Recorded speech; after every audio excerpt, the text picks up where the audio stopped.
Aku tidak seharusnya bertemu dengannya lagi. Tidak seharusnya aku membukakan pintu rumah ini untuknya.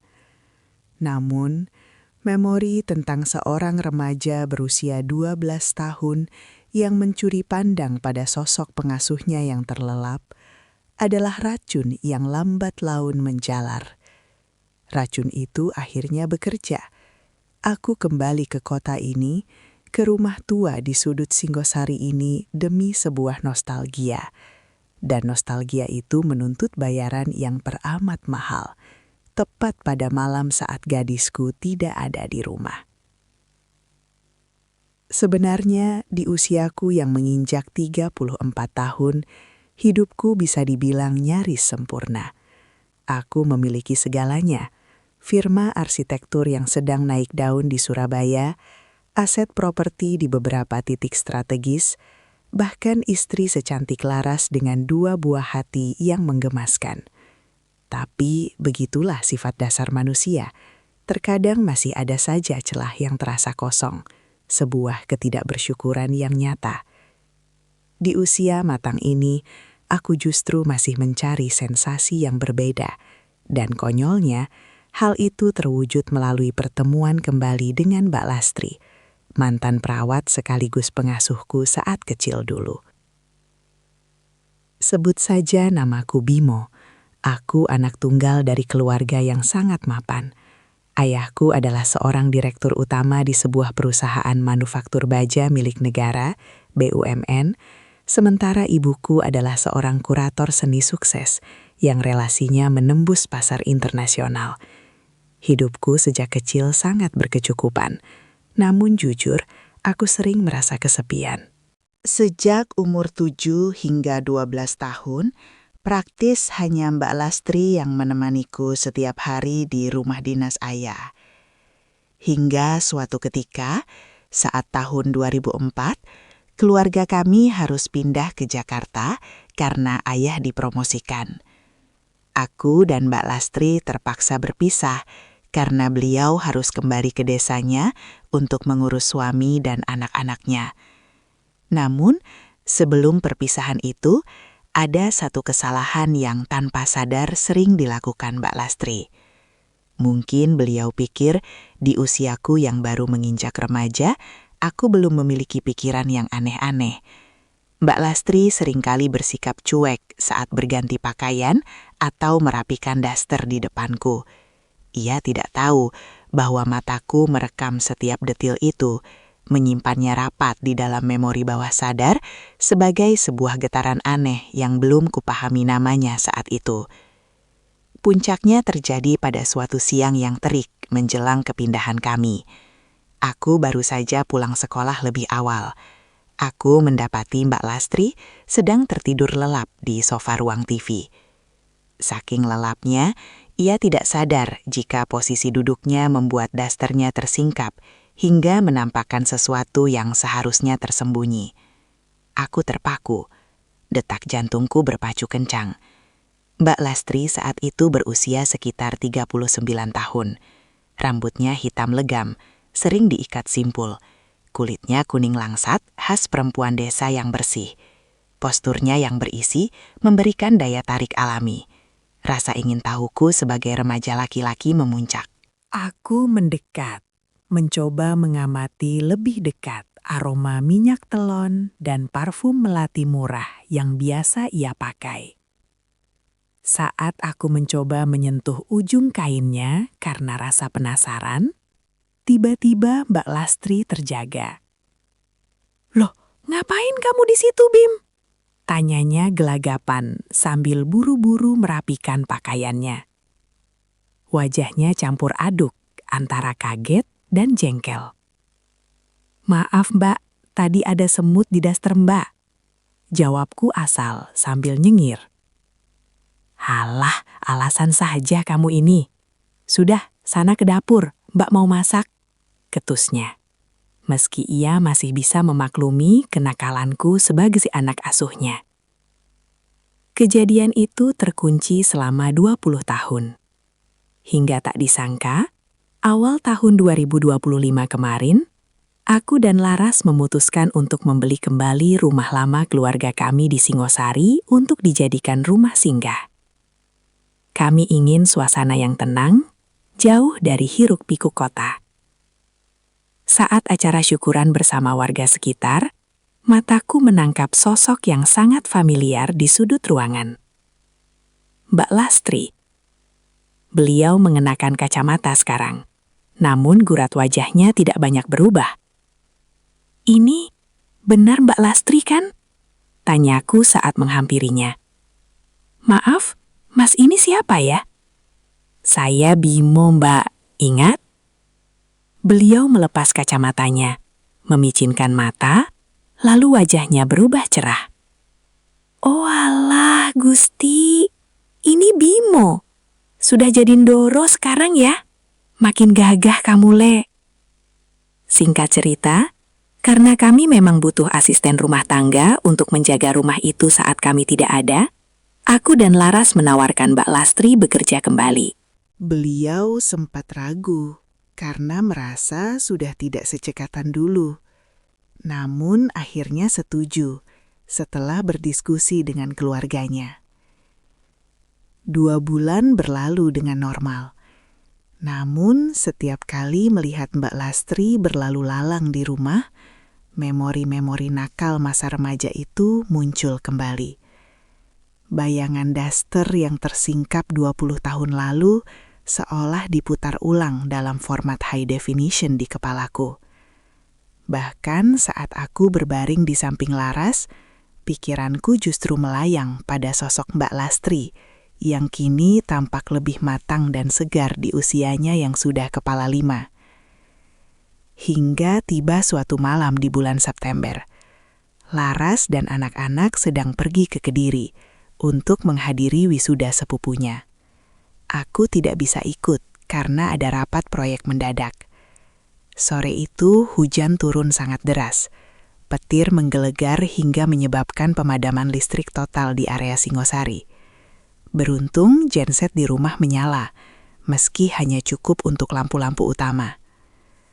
"Deras sekali ya Bim hujannya," ujar Mbak Lastri saat kami duduk di beranda belakang menunggu hujan reda.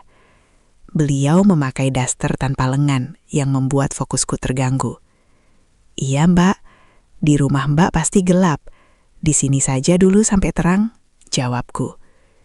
Obrolan mengalir, dari urusan pekerjaan hingga kenangan masa kecil. Entah apa yang merasukiku, aku justru memancing pembicaraan ke arah yang berbahaya. "Mbak ingat tidak?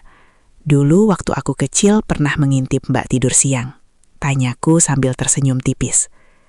Mbak Lastri terdiam, wajahnya sedikit memerah. "Duh, kok masih ingat saja sih? Itu kan kenakalan anak kecil, tidak usah dibahas." "Tapi sampai sekarang aku masih ingat baunya, Mbak," bisikku berani.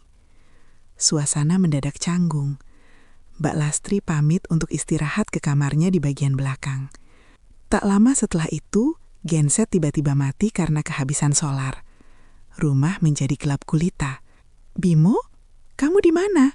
Gelap sekali," teriak Mbak Lastri dari arah kamarnya.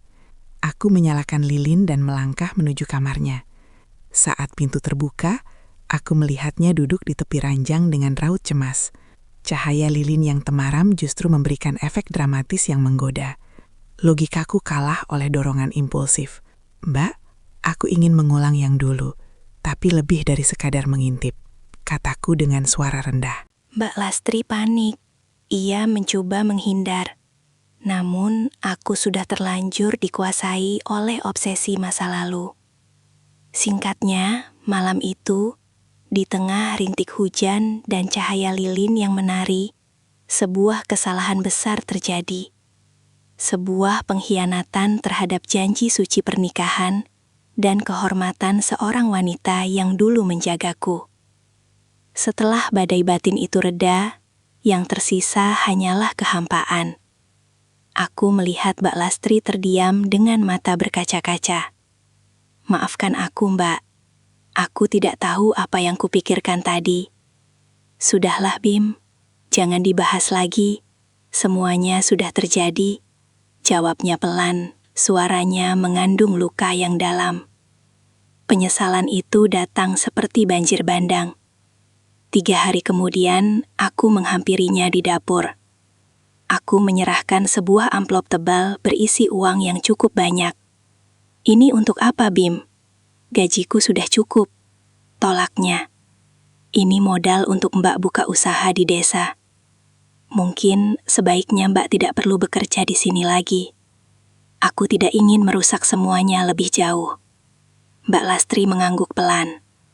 "Mbak juga berpikir begitu. Mbak tidak mau jadi benalu di keluargamu."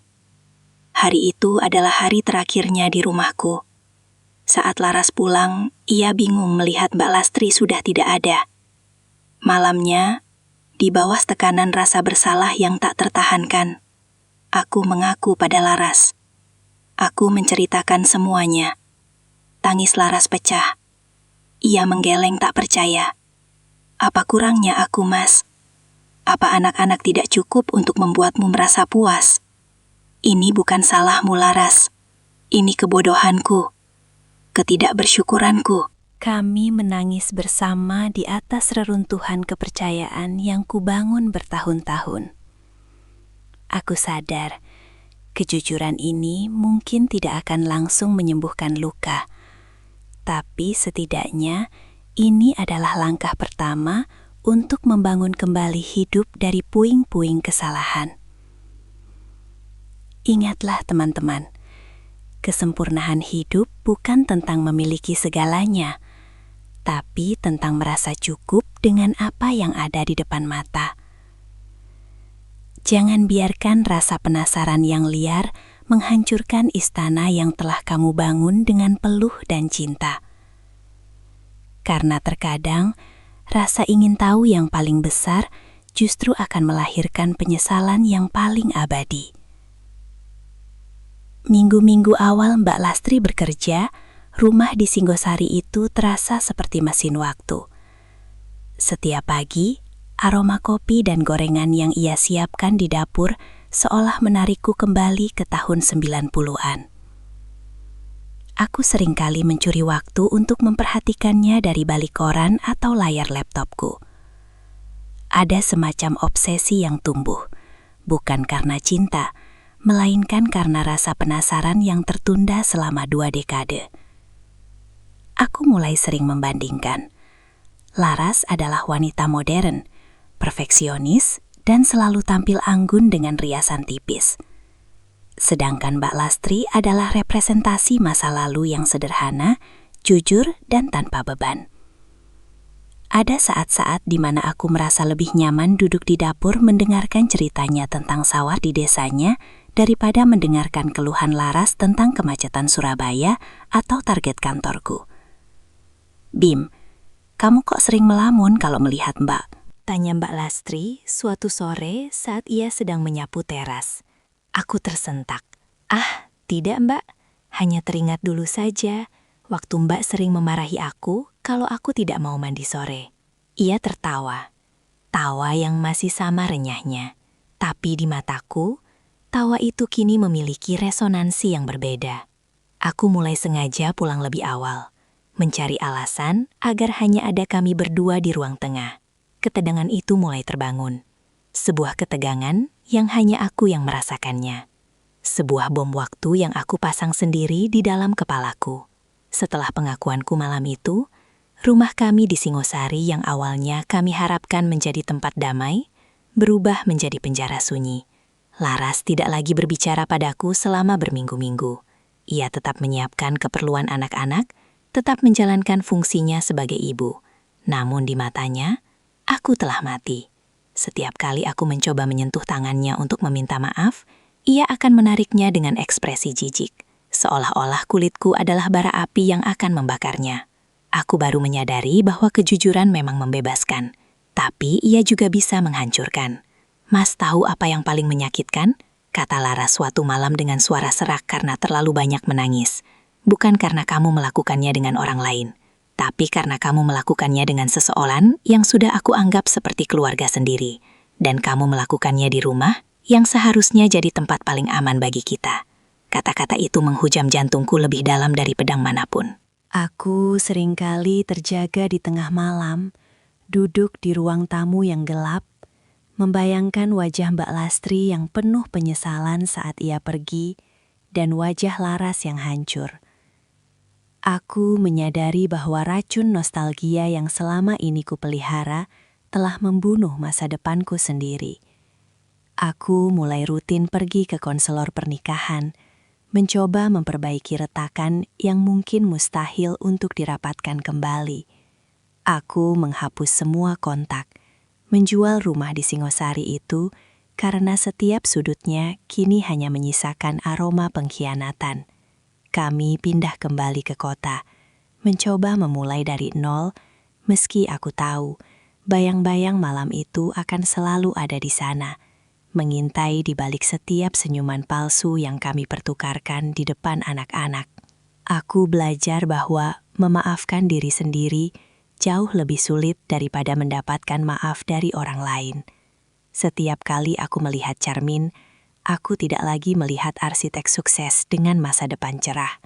Aku hanya melihat seorang pria yang rela menukar istananya demi sekejap halusinasi masa lalu yang tak berarti. Kisahku adalah peringatan keras.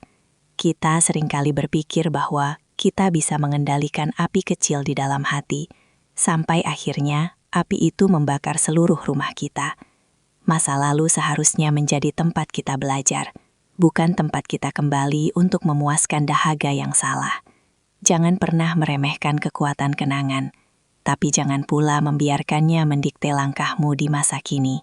Syukur adalah benteng terakhir yang menjaga kita dari kehancuran. Tanpa syukur, sebanyak apapun harta yang kamu tumpuk, setinggi apapun jabatan yang kamu raih, kamu akan selalu merasa lapar. Dan kelaparan itulah yang akan menuntunmu pada jurang penyesalan. Terima kasih telah menyimak perjalanan batin Bimo hingga akhir.